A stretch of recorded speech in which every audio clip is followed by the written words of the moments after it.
श्रीहरये नमः श्रीहरये नमः श्रीहरये नमः। तृतीयः सर्गः लङ्कादिदेवता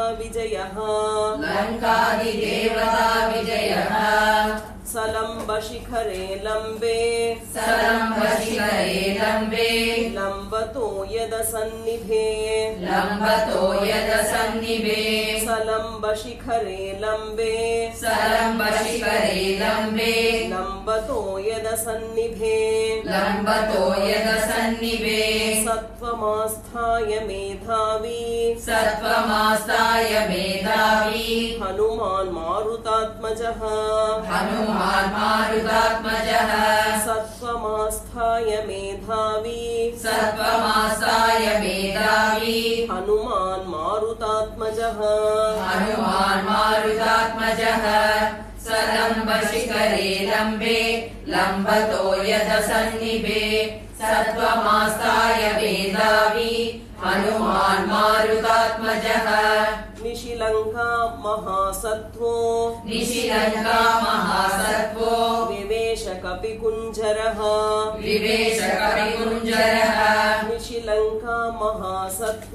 निशिलङ्का महासत्त्वो विवेश कपिकुञ्जरः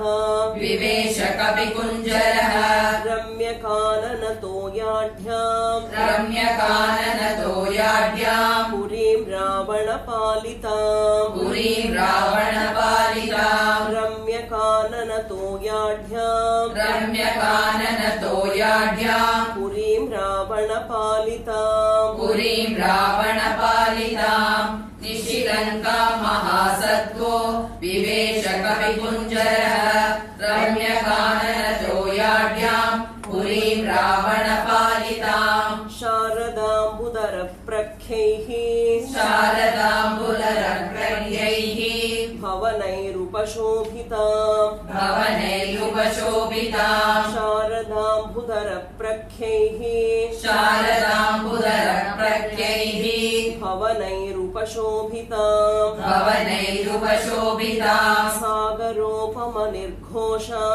सागरोपमनिर्घोषाम् सागरानिलसेविताम् सागरोपमनिर्घोषाम्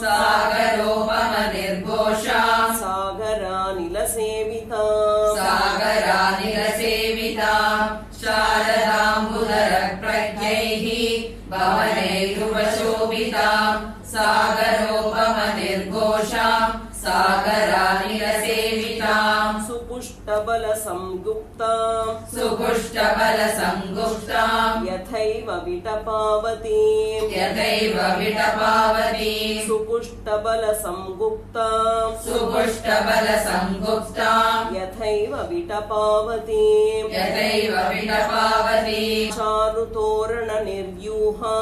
चारुतोरणनिर्व्यूहाम् पाण्डरद्वारतोरणाम् चारुतोरणनिर्व्यूहाम् पाण्डरद्वारतोरणाम् सुपुष्टबलसंगुप्ताम् यथैव विटपावतीम् चारुतोरणनिर्व्यूहाम् पाण्डरद्वारतोरणाम् भुजगाचरिताम् गुप्ताम् शुभाम् भोगवतीमिव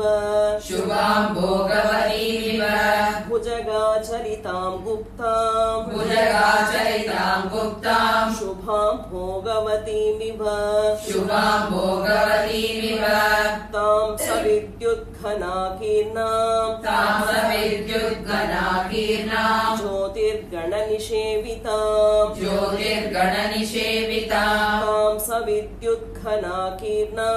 ताम् सविद्युद्घनाकीर्णाम् ज्योतिर्गणनिषेविताम् भुजगाचरिताम् गुप्ताम् शुभाम् भोगवतीमिव ताम् सविद्युद्घनाकीर्णाम् ज्योतिर्गणनिषेविताम् मन्दमारुतसञ्चाराम् यथा चाप्यमरावतीम् मन्दमारुतसञ्चाराम् मन्दमारुतसञ्चाराम् यथा चाप्यमरावतीम् यथा चाप्यमरावतीम् शातकुम्भेन महता शातकुम्भेन महता प्राकारेणाभिसंवृताम् प्राकारेणाभिसंवृताम् शातकुम्भेन महता शातकुम्भेन महता प्राकारेणाभिसंवृताम् प्राकारेणाभिसंवृताम् मन्दमारुतसञ्चाराम् यथा चाप्यमरावतीम् शातकुम्भेन महता प्राकारेणाभिसंवृताम् किङ्किणीजालघोषाभिः किङ्किणीजालघोषाभिः पताकाभिरलङ्कृताम् पताकाभिरलङ्कृताम् किङ्किणीजालघोषाभिः किङ्किणीजालघोषाभिः पताकाभिरलङ्कृताम् पताकाभिरलङ्कृताम् आसाद्य सहसा हृष्टः आसाद्य सहसा हृष्टः प्राकारम् अभिपेदिवान् प्राकारम् अभिवेदिवान् आसाद्य सहसा हृष्टः आसाद्य सहसा हृष्टः प्राकारमभिपेदिवान् प्राकारम् अभिवेदिवान् किङ्किणीजालघोषाभिः पताकाभिरलङ्कृताम् आसाद्य सहसा हृष्टः प्राकारम् अभिषेदिवान् विस्मयाविष्टहृदयः विस्मयाविष्टहृदयः पुरीमालोक्य सर्वतः पुरीमालोक्य सर्वतः विस्मयाविष्टहृदयः विस्मयाविष्टहृदयः पुरीमालोक्य सर्वतः पुरीमालोक्य सर्वतः जाम्बूनदमयै द्वारैः जाम्बूनदमये द्वारैः वैडूर्यकृतवेदिकैः वैडूर्यकृतवेदिकैः जाम्बूनदमयै द्वारैः जाम्बूनदमये द्वारैः वैडूर्यकृतवेदिकैः वैडूर्यकृतवेदिकैः विस्मयाविष्टहृदयः पुरीमालोक्य सर्वतः जाम्बूनदमये द्वारैः वैडूर्यकृतवेदिकैः वज्रस्फटिकमुक्ताभिः वज्रस्फटिकमुक्ताभिः मणिकुट्टिमभूषितैः मणिकुट्टिमभूषितैः वज्रस्फटिकमुक्ताभिः वज्रस्फटिकमुक्ताभिः मणिकुट्टिमभूषितैः मणिकुट्टिमभूषितैः सप्तहाटकनिर्यूहैः सप्तहाटकनिर्यूहैः राजतामलपाण्डरैः राजतामलपाण्डरैः सप्तहाटकनिर्यूहैः सप्तहाटकनिर्यूहैः राजतामलपाण्डरैः राजतामलपाण्डरैः वज्रस्फटिकमुक्ताभिः मणिकुट्टिमभूषितैः सप्तहाटकनिर्यूहैः राजतामलपाण्डरैः वैडूर्यतलसोपानैः वैडूर्यतलसोपानैः स्फाटिकान्तरपांसुभिः स्फाटिकान्तरपांसुभिः वैडूर्यतलसोपानैः वैडूर्यतलसोपानैः स्फाटिकान्तरपांसुभिः स्फाटिकान्तरपांसुभिः चारुसञ्जवनोपेतैः चारुसञ्जवनोपेतैः खमिवोत्पतितैः शुभैः कमलिवोत्पतितैः शुभैः चारुसञ्जवनोपेतैः चारुसञ्जवनोपेतैः खमिवोत्पतितैः शुभैः कमलिवोत्पतितैः शुभैः वैडूर्यतलसोपानैः स्फाटिकान्तरपांसुभिः चारुसञ्जवनोपेतैः कमिवोत्पतितैः शुभैः क्रौञ्चबर्हिणसङ्घुष्टैः क्रौञ्चबर्हिणसङ्गुष्टैः राजहंसनिषेवितैः राजहंसनिषेवितैः क्रौञ्चबर्हिणसङ्घुष्टैः क्रौञ्जबर्हिणसङ्घुष्टै क्रौञ्जबर्हिणसङ्गुष्टैः राजहंसनिषेवितैः राजहंसनिषेवितैः तूर्याभरणनिर्घोषैः तूर्याभरणनिर्घोषैः सर्वतः प्रतिनादिताम् सर्वतः प्रतिनादिताम् तूर्याभरणनिर्घोषैः तूर्याभरणनिर्घोषैः सर्वतः प्रतिनादिताम् सर्वतः प्रतिनादिताम् क्रौञ्जबर्हिणसङ्गुष्टैः राजहंसनिषेवितैः तूर्याभरणनिर्घोषैः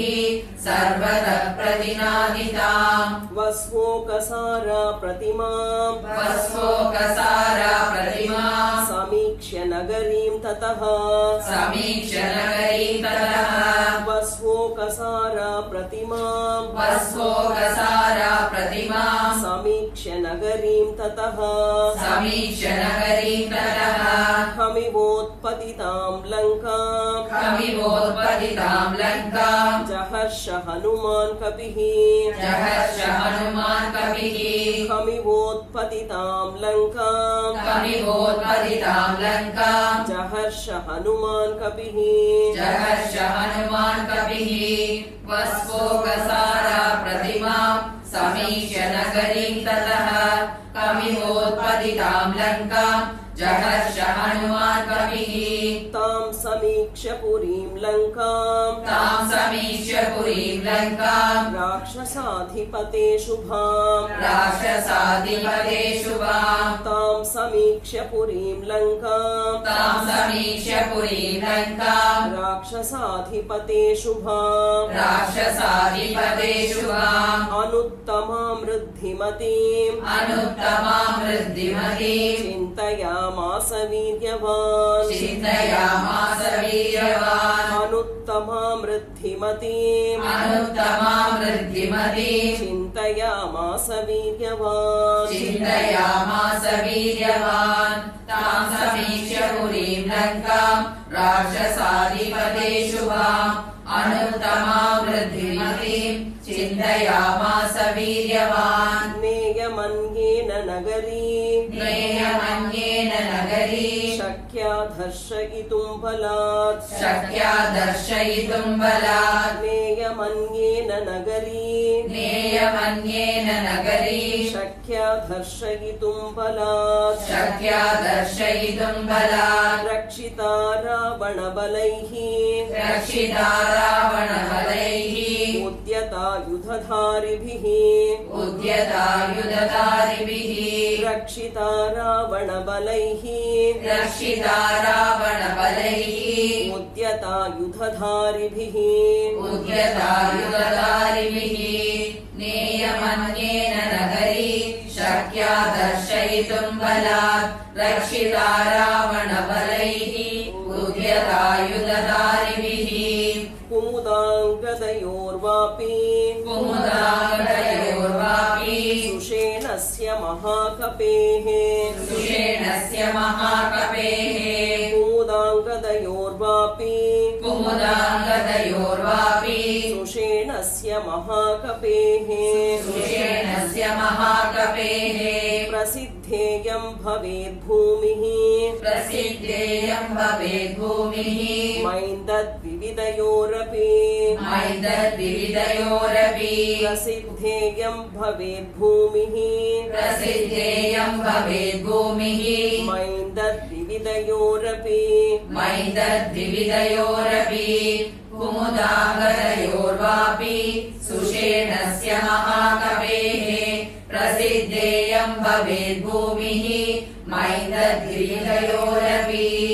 विवस्वतस्तनूजस्य विवस्वतस्तनूजस्य हरेश्च कुशपर्वणः हरेश कुशपर्वणः विवस्वतस्तनूजस्य विवस्वतस्तनूजस्य हरेश्च कुशपर्वणः हरेश कुशपर्वणः ऋक्षस्य केतुमालस्य ऋक्षस्य केतुमालस्य मम चैव गतिर्भवेत् मम चैव गतिर्भवेत् ऋक्षस्य केतुमालस्य ऋक्षस्य केतुमालस्य मम चैव गतिर्भवेत् मम चैव गतिर्भवेत् विवस्वतस्तनूजस्य हरेश कुशपर्वणः ऋक्षस्य केतुमालस्य मम चैव गतिर्भवेत् समीक्ष्य च महाबाहो समीक्ष्य च महाबाहो राघवस्य पराक्रमम् राघवस्य पराक्रमम् समीक्ष्य च महाबाहो समीक्ष्य च महाबाहो राघवस्य पराक्रमम् राघवस्य पराक्रमम् लक्ष्मणस्य च विक्रान्तम् लक्ष्मणस्य च विक्रान्तम् अभवत् प्रीतिमान् कपिः अभवत् प्रीतिमान् कपिः लक्ष्मणस्य च विक्रान्तम् लक्ष्मणस्य च विक्रान्तम् अभवत् प्रीतिमान् कपिः अभवत् प्रीतिमान् कपिः समीक्ष्य च महाबाहो राघवस्य पराक्रमम् लक्ष्मणस्य च विक्रान्तम् अभवत् प्रीतिमान् कपिः तां रत्नवसनोपेताम् तां रत्नवसनोपेताम् गोष्ठाकारामतंसकाम् गोष्ठाकारावतंसकाम् तां रत्नवसनोपेताम् तां रत्नवसनोपेताम् गोष्ठाकारामतंसकाम् गोष्ठाकारावतंसकाम् यन्त्रागारस्तने वृद्धाम् यन्त्रागारस्तनी वृद्धाम् प्रमदामिव भूषिताम् प्रमदामिव भूषिताम् यन्त्रागारस्तने वृद्धाम् यन्त्रागारस्तनी वृद्धाम् प्रमदामिव भूषिताम् प्रमदामिव भूषिताम् ताम् रत्नवसनोपेताम् गोष्ठागारावतंसकाम् यन्त्रागारस्तनी वृद्धाम् प्रमदामिव भूषिताम् तां नष्टतिमिराम् दीपैः ताम् नष्टतिमिराम् दीपैः भास्वरैश्च महागृहैः भास्वरैश्च महागृहैः तां नष्टतिमिराम् दीपैः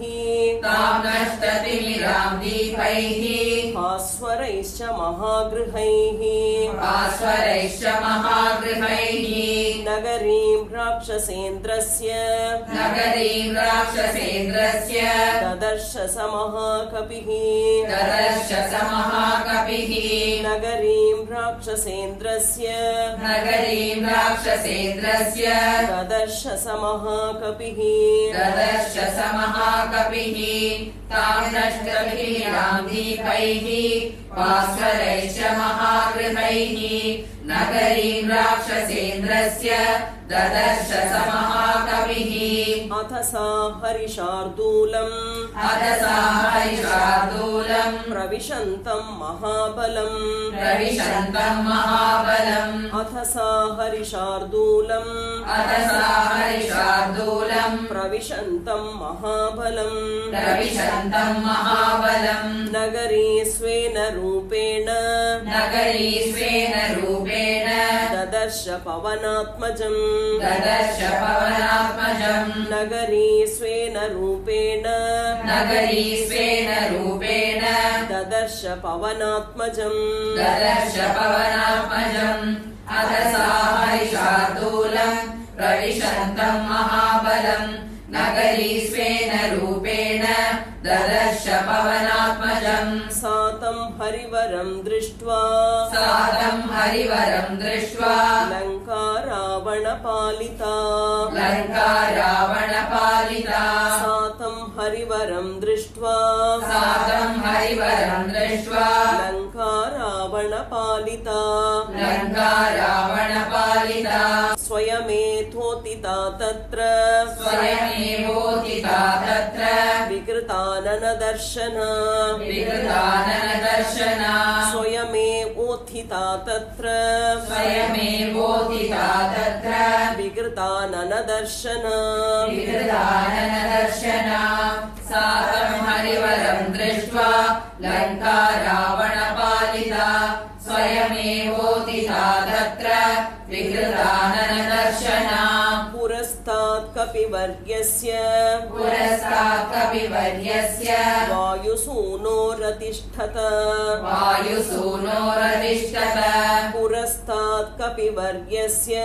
पुरस्तात् कपिवर्यस्य वायुसूनोरतिष्ठत वायुसूनोरतिष्ठत मुञ्चमाना महानादम् मुञ्चमाना महानादम् अब्रवीत् पवनात्मजम् अब्रवीत् पवनात्मजम् मुञ्चमाना महानादम् मुञ्चमाना महानादम् अब्रवीत् पवनात्मजम् अब्रवीत् पवनात्मजम् पुरस्तात् कपिवर्यस्य वायुसूनोरतिष्ठत मुञ्चमाना महानादम् अब्रवीत् पवनात्मजम् कस्त्वं केन च कार्येण कस्त्वं केन च कार्येण इह प्राप्तो वनालय इह प्राप्तो वनालय कस्त्वं केन च कार्येण कस्त्वं केन च कार्येण इह प्राप्तो वनालय इह प्राप्तो वनालय कथयस्वेह यत्तत्त्वं कथयस्वेह यत्तत्त्वं यावत् प्राणा धरन्ति ते यावत् प्राणा धरन्ति ते कथयस्वेह यत्तत्त्वं कथयस्वेह यत्तत्त्वं यावत् प्राणा धरन्ति ते यावत् प्राणा धरन्ति ते कस्त्वं केन च कार्येण इह प्राप्तो वनालय कथयस्वेह यत्तत्त्वं यावत् प्राणा धरन्ति ते न शक्या खल्वियं लङ्का न शक्या खल्वियं लङ्का प्रवेष्टुं वानरत्वया प्रवेशुं वानरत्वया न शक्या खल्वियं लङ्का न शक्या खल्वियं लङ्का प्रवेष्टुं वानरत्वया प्रवेशुं वानरत्वया रक्षिता रावणबलैः रक्षिता रावणबलैः अभिगुप्ता समन्ततः अभिगुप्ता समन्ततः रक्षिता रावणबलैः रक्षिता रावणबलैः अभिगुप्ता समन्तता अभिगुप्ता समन्ततः न शक्या खल्वियं लङ्का प्रवेशुं वानरत्वया रक्षिता रावणबलैः अभिगुप्ता समन्ततः अतताम् अब्रवीद्वीरो अब्रवीद्वीरो हनुमानग्रतस्थिताम् हनुमानग्रतस्थिताम् अथताम् अब्रवीद्वीरो अब्रवीद्वीरो हनुमानग्रतस्थिताम् हनुमानग्रतस्थिताम् कथयिष्यामि ते तत्त्वम् कथयिष्यामि ते तत्त्वम् यन्मां त्वं परिपृच्छसि यन्मां त्वं परिपृच्छसि कथयिष्यामि ते तत्त्वम् कथयिष्यामि ते तत्त्वम् यन्मां त्वं परिपृच्छसि यन्मां त्वं परिपृच्छसि अततामब्रवीद्वीरो हनुमानग्रतस्थिताम् कथयिष्यामि ते तत्त्वम् यन्मां त्वं परिपृच्छसि का त्वं विरूपनयना का त्वं विरूपनयना पुरद्वारे वतिष्ठसे पुरद्वारे वतिष्ठसे का त्वं विरूपनयना का त्वं विरूपनयना पुरद्वारे वतिष्ठसे पुरद्वारे वतिष्ठसे किमर्थं चापि मां रुद्ध्वा किमर्थं चापि मां रुद्ध्वा निर्वत्स्यसि दारुणा निर्भत्सयसि दारुणा किमर्थं चापि मां रुद्ध्वा किमर्थं चापि मां रुद्ध्वा निर्भत्स्यसि दारुणा निर्भत्सयसि दारुणा का त्वं विरूपनयना पुरद्वारे वतिष्ठसे किमर्थं चापि मां रुद्ध्वा निर्भत्सयसि दारुणा।